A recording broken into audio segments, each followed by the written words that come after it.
Question number 15. For what value of n are the nth terms of two APs 63, 65, 67 and 3, 10, 17 equal? तो इसका अर्थ है n के किस मान के लिए दोनों समांतर श्रेणियों के nवें पद बराबर होंगे।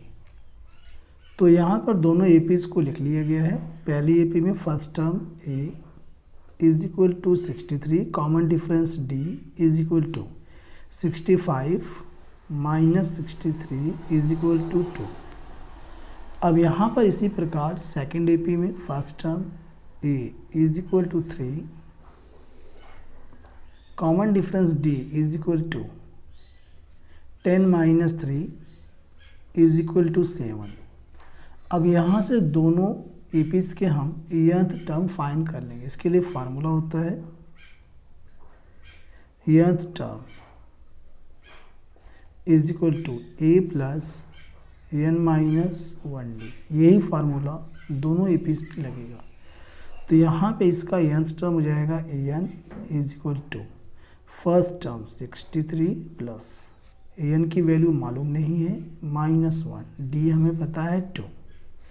यहाँ इसका nth term an is equal to first term 3 plus में n की वैल्यू मालूम नहीं है n minus 1, common difference d हमें पता है 7। ये कहा गया है कि दोनों के nth टर्म इक्वल हैं, तब हमें n की वैल्यू बताना है।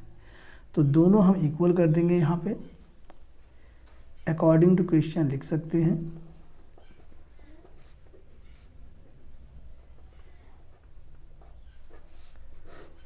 अब यहाँ पे दोनों एपीज के nth टर्म इक्वल हैं, तो 63 plus n minus 1 2 is equal to 3 plus n minus 1 7। अब इसे हम सॉल्व कर लेंगे। 63 प्लस 2 की मल्टीप्लाई करेंगे 2n minus 2 is equal to 3 plus 7 की मल्टीप्लाई करेंगे 7n माइनस 7।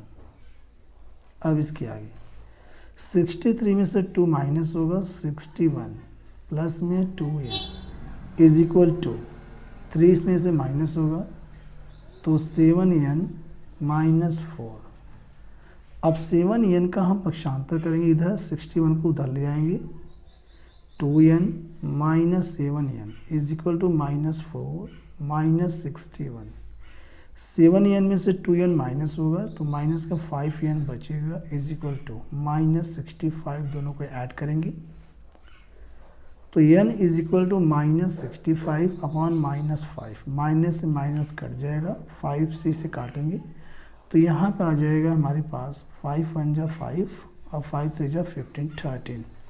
तो यहाँ पे n की वैल्यू जो है वो 13 है। यानी कहने का मतलब है कि 13वें पद के दोनों के जो मान होंगे वह इक्वल होंगे। तो यही इसका राइट आंसर है, n की वैल्यू 13 है।